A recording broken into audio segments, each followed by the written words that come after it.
rangsangan lingkungan melalui organ-organ indera, lalu disampaikan ke otak atau sumsum tulang belakang. Setelah itu baru ke otot atau kelenjar. Ikan memiliki variasi habitat dan perbedaan anatomi yang lebih besar dari kelompok vertebrata lainnya. Hal inilah yang menyebabkan sering menimbulkan informasi simpang siur mengenai ikan yang meliputi informasi tentang sistem saraf dan endokrinnya. Sel-sel saraf ikan sudah berkembang sejak permulaan stadium embrio dan berasal dari lapisan germinal terluar atau ektoderm. Unit terkecil dari sistem saraf disebut neuron atau sel saraf. Setiap neuron terdiri atas inti dan jaringan atau perpanjangan sel.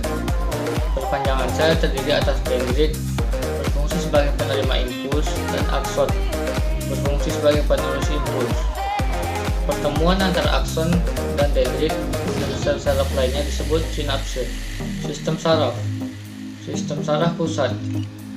Otak berfungsi menerima input dan menginterpretasikan informasi dari semua organ-organ sensor, baik internal maupun eksternal, dan menghasilkan output berupa perintah untuk koordinasi semua bagian badan sebagai impuls saraf atau hormon integrasi antara kedua aspek fungsi otak. Bagian-bagian otak. Telencephalon.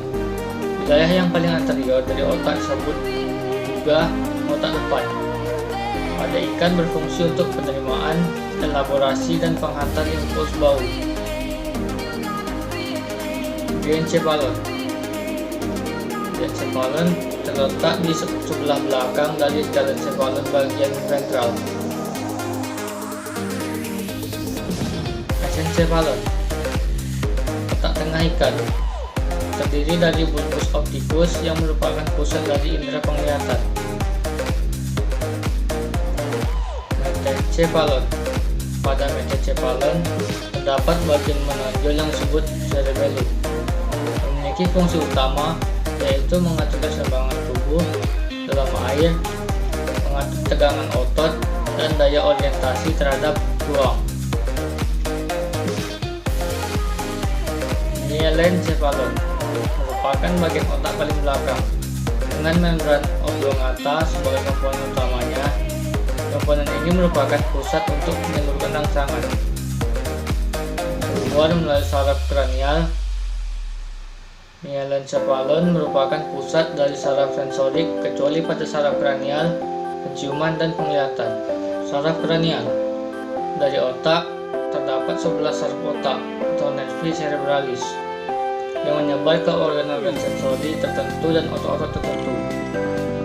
Sebagian besar saraf otak tersebut berhubungan dengan bagian-bagian kepala, tetapi ada juga yang berhubungan dengan bagian-bagian tubuh. Sumsum tulang belakang bersama dengan otak membentuk sistem saraf pusat atau SSP. Ini menyerupai tali berwarna krem yang tebal dan terdiri dari saraf yang menyampaikan pesan antara otak ke seluruh tubuh. Sumsum tulang belakang membentang dari medula oblongata yang terletak pada bagian bawah otak, punggung bawah, dan ditempatkan di sebuah terowongan yang dibuat oleh tulang vertebra tulang belakang. Saraf-saraf otonom. Sistem saraf otonom merupakan bagian dari membran periferi, mempengaruhi otot polos dan kelenjar. Saraf otonom mengontrol fungsi vegetatif badan seperti mengatur kegiatan jantung dan pembuluh darah, mengatur kerja urat dan licin, dan mengatur kerja kelenjar. Sifat kedua saraf tersebut dikenal sebagai sifat yang berlawanan. Saraf simpatis aktif bila tubuh memerlukan energi, dan saraf parasimpatis aktif pada tubuh organisme yang sedang istirahat. Sistem saraf otonom terdiri dari saraf simpatis dan saraf parasimpatis. Jenis-jenis saraf berdasarkan pada fungsi organ yang dirangsang. 1. Saraf cerebrospinalis. 2. Saraf otonom. 3. Saraf sensibel. 4. Saraf motoris. Dan 5. Saraf penghubung.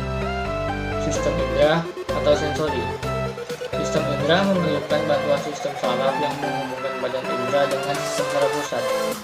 Organ indera ialah sel-sel tertentu yang dapat menerima stimulus dari lingkungan maupun dari dalam badan sendiri untuk diteruskan sebagai impuls syaraf melalui serabut syaraf ke pusat susunan syaraf.